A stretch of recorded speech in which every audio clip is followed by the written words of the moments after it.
The sun dipped low over the golden fields of Willow Creek, painting the wooden farmhouse in shades of amber. Smoke curled from the chimney, and the faint smell of bread wafted through the warm summer air.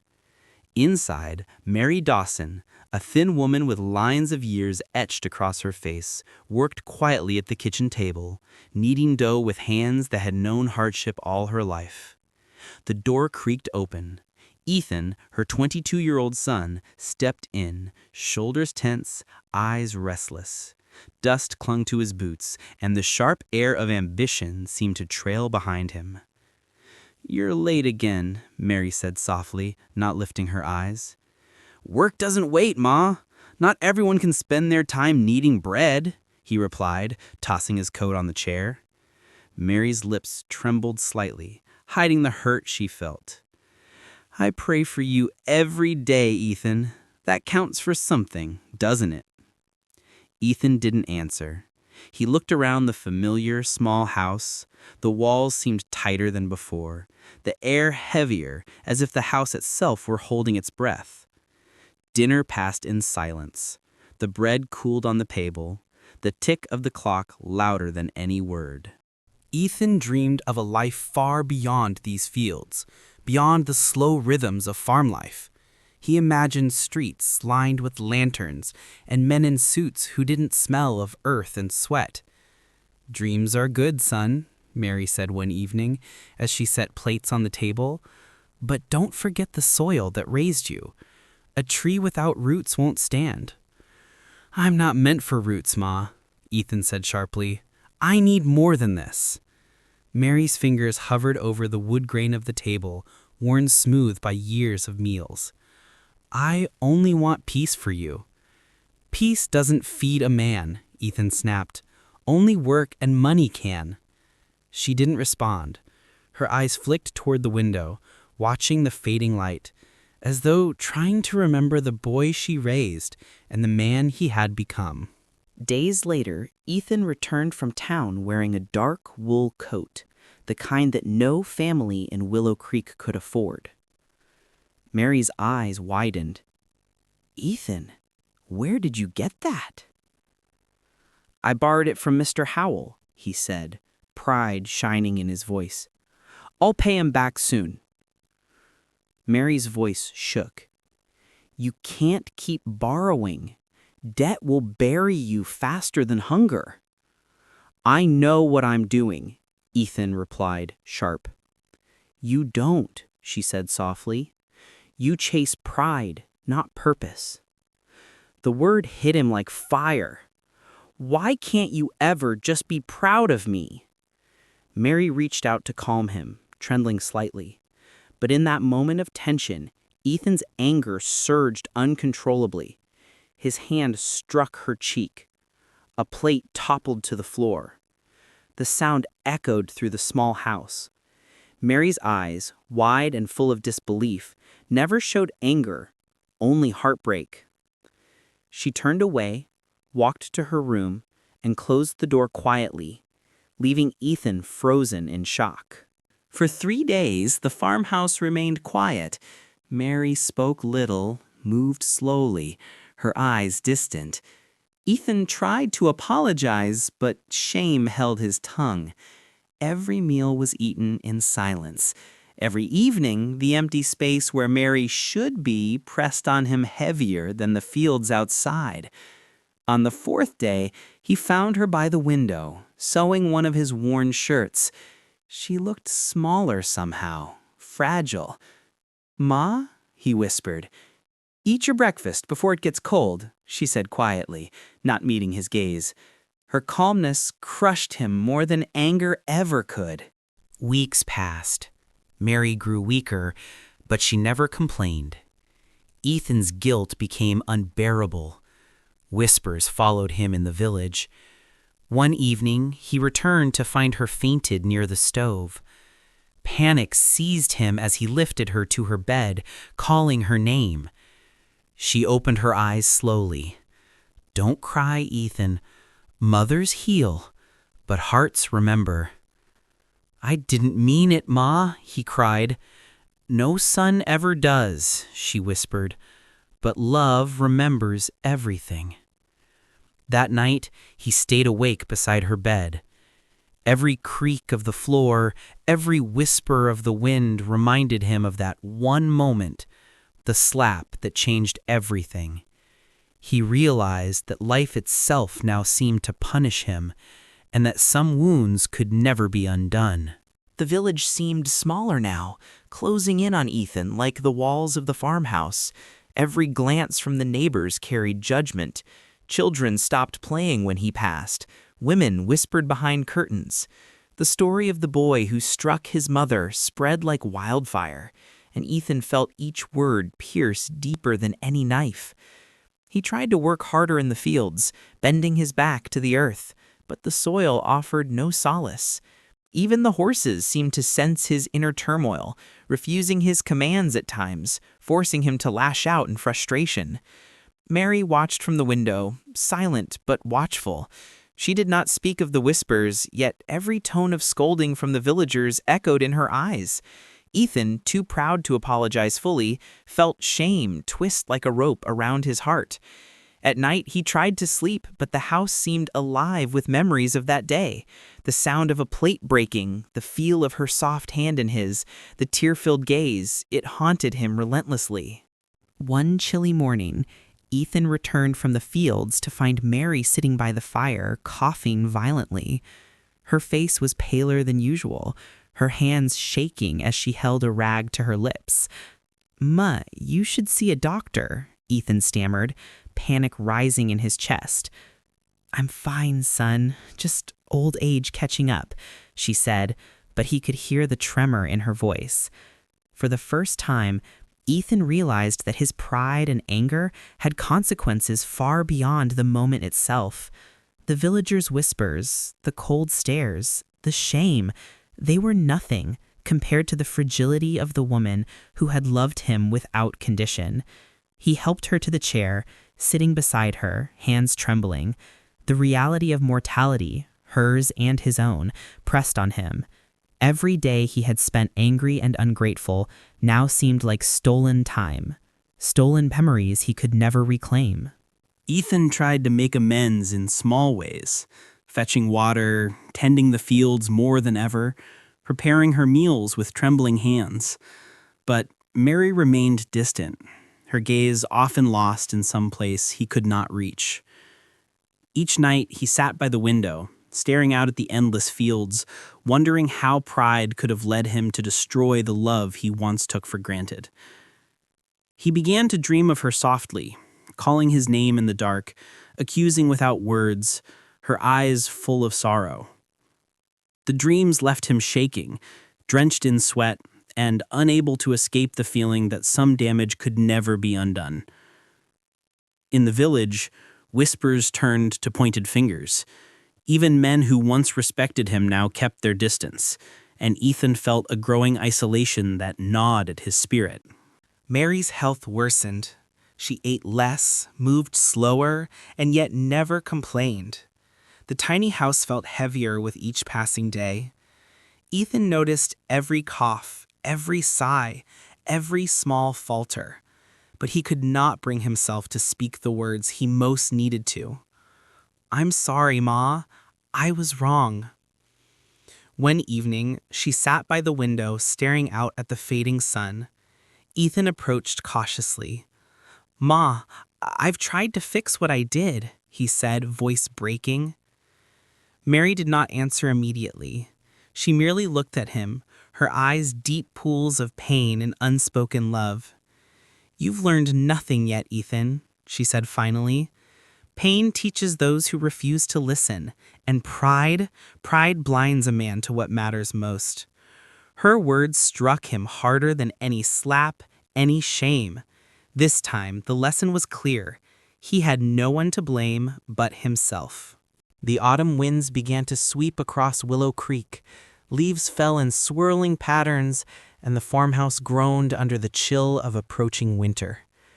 Ethan found himself standing outside late one night, staring at the fields that had once been his playground. The pride, the anger, the rebellion, it all felt meaningless now.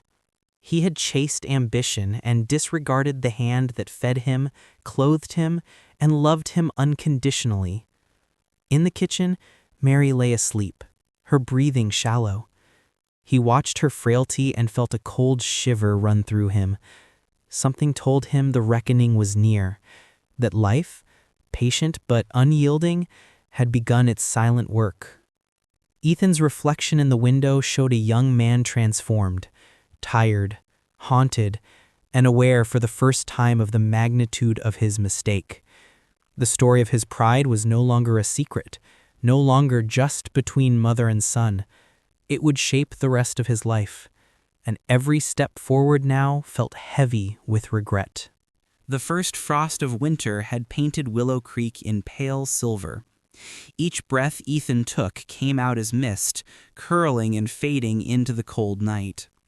The fields, once lively with birds and insects, now lay dormant, blanketed by frost and silence. He wandered outside the farmhouse, shoulders hunched, eyes heavy with sleepless nights and guilt. Inside, Mary lay quietly under her quilt, her frail form barely moved, her chest rising and falling in shallow rhythms. Ethan watched her from the doorway, feeling a shiver that had nothing to do with the cold.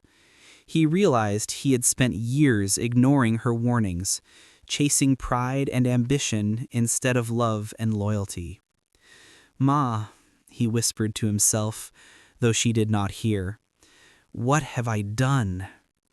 The emptiness of the farmhouse pressed on him, echoing the silence she had maintained since that fateful day. Each creak of the floorboards reminded him of his arrogance. Each gust of wind through the cracks seemed to whisper of judgment. He had lived with her, slept under the same roof, and yet he had hurt the one person who had never wavered in love for him. That night he could not sleep. He sat by the window, staring at the fields that had raised him. A terrible awareness began to seep into his mind. Some mistakes could not be erased. Some wounds, no matter how deeply we regretted them, would remain forever. Days passed with the slow, heavy rhythm of winter. Ethan spent his time in the fields, chopping wood, feeding the animals, but nothing could drown out the sense of impending doom. The villagers no longer whispered directly to him. Their avoidance spoke volumes. Children ran at his approach, and friends he once trusted kept their distance. Ethan's isolation deepened. He tried to speak to his mother, to bridge the silence that had grown like a chasm between them. But Mary's eyes, though soft, held a quiet reproach that silenced him. He began to notice things he had ignored for years, the way her hands shook when holding a teacup, the way her voice faltered when she spoke, the deep, steady pain she had carried for decades to keep her family alive. One evening, as snow began to fall softly over the fields, Ethan knelt by her side. "I will make it right, Ma. I will," he whispered. But the words felt hollow.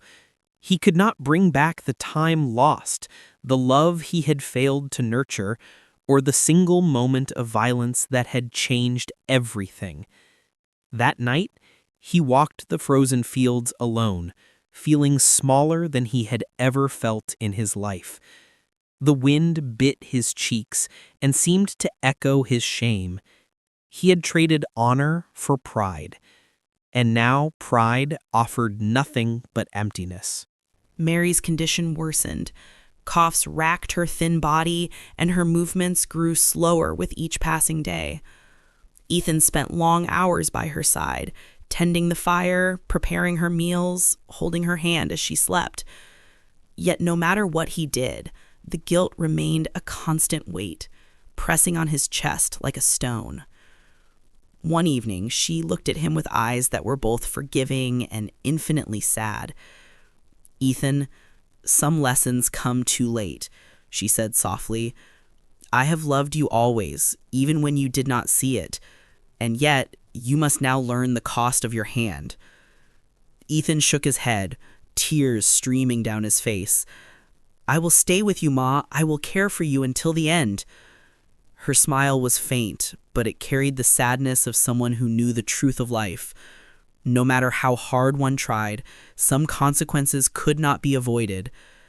Ethan began to understand the depth of the pain he had caused and the magnitude of the lesson he was finally being forced to learn.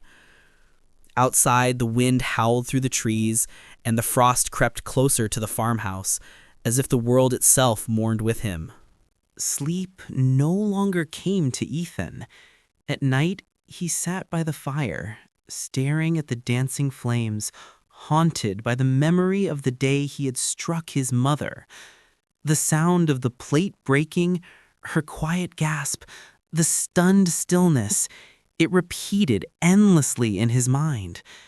He tried to occupy himself with work, yet every task reminded him of her presence and his failure. Even the animals seemed to sense his inner turmoil.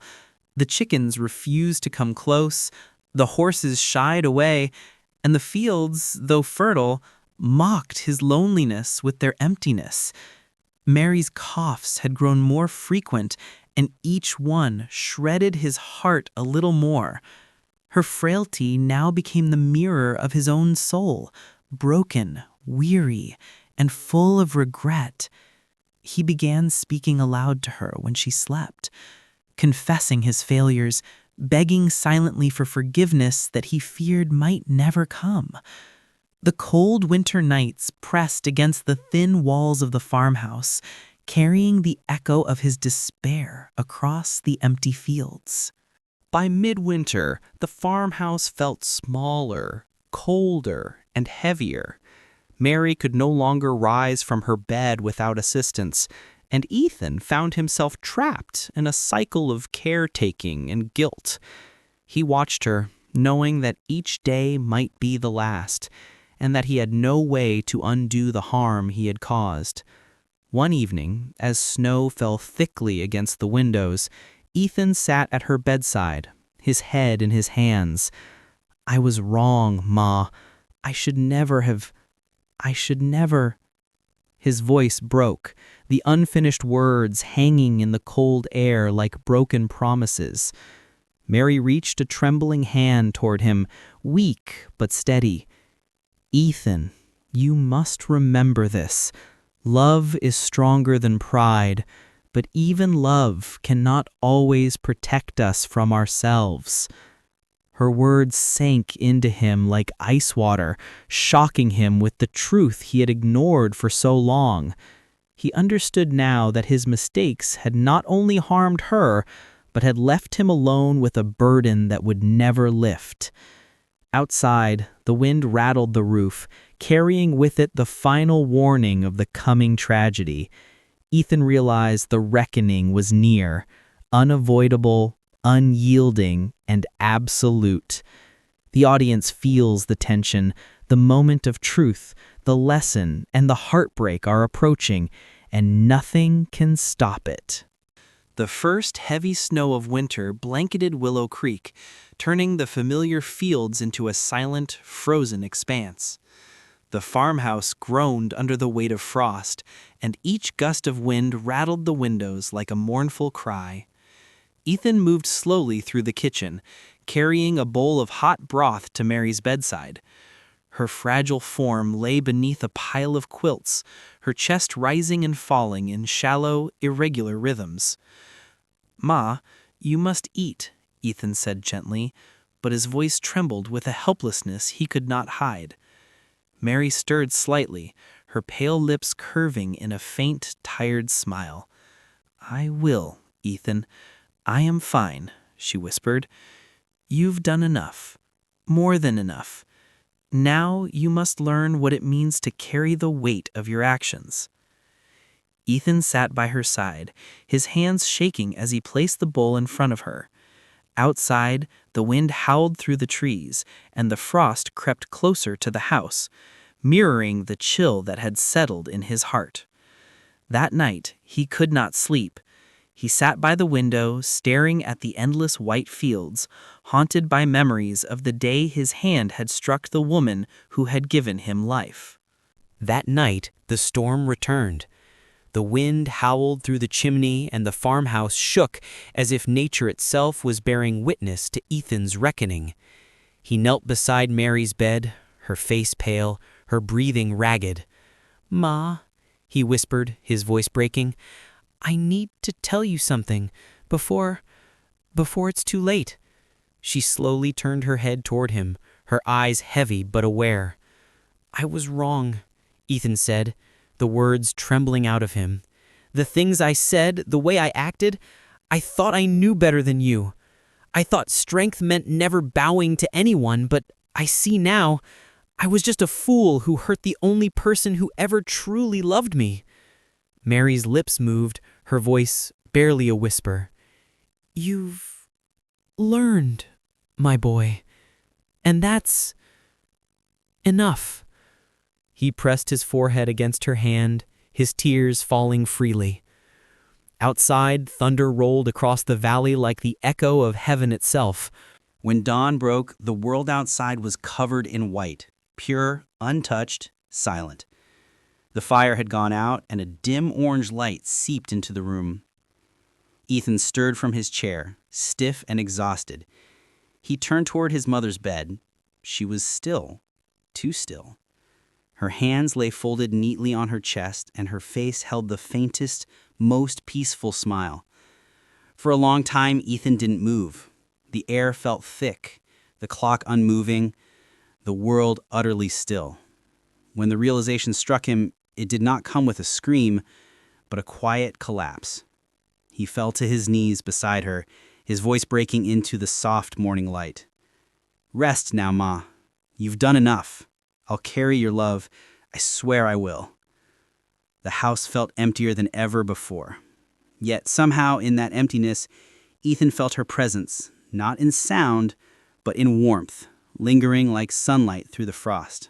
3 days later, the snow stopped, and the sky cleared to a pale blue.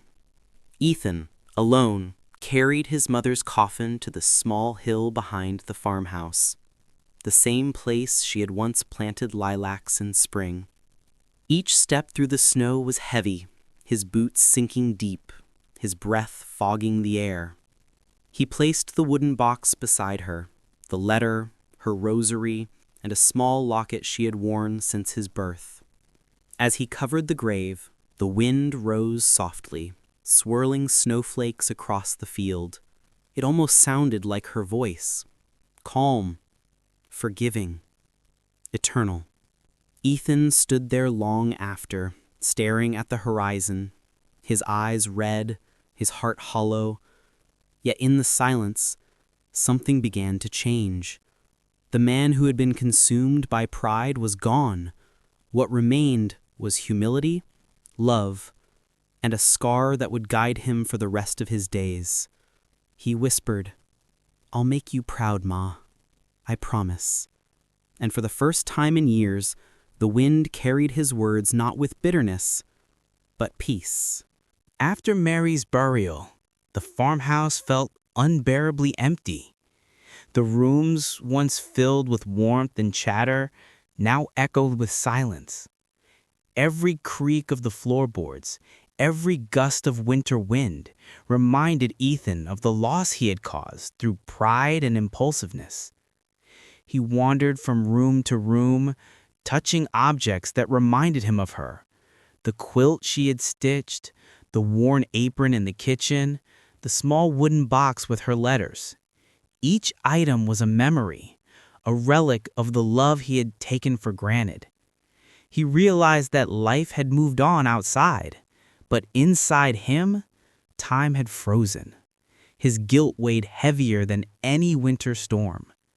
Yet somewhere deep within, a small ember of understanding began to glow, a knowledge that his actions had shaped his reality, and only by acknowledging them could he hope to move forward.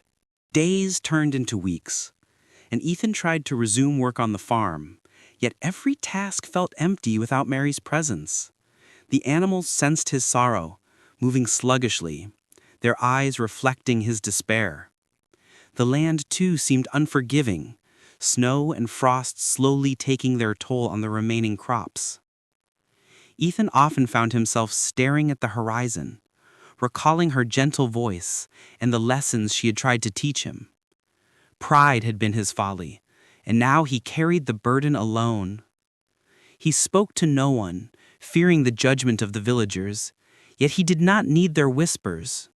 The weight of guilt, the emptiness in the farmhouse, and the absence of his mother's love were punishment enough. One afternoon, Ethan wandered to the small hill behind the farmhouse, the place where Mary had been laid to rest. He knelt beside the fresh snow covering her grave, brushing it gently away to reveal the wooden markers, the rosary, and the letters she had left him. He remembered the summers she had spent planting lilacs there, the fragrance filling the air as he ran through the fields. He realized that this small patch of earth was more than a grave. It was a memory garden, a sanctuary of lessons and love he could carry forever. "I failed you, Ma," he whispered, voice trembling, "but I swear I will honor you every day." The wind stirred the bare branches, scattering snowflakes like whispers of her forgiveness. For the first time since her passing, Ethan felt a quiet presence, not haunting, but comforting, a reminder that love endures beyond mistakes and even death. Winter slowly softened, and the first signs of spring peeked through the snow. Small buds appeared along the fence lines, and the creek, once frozen, began to trickle again.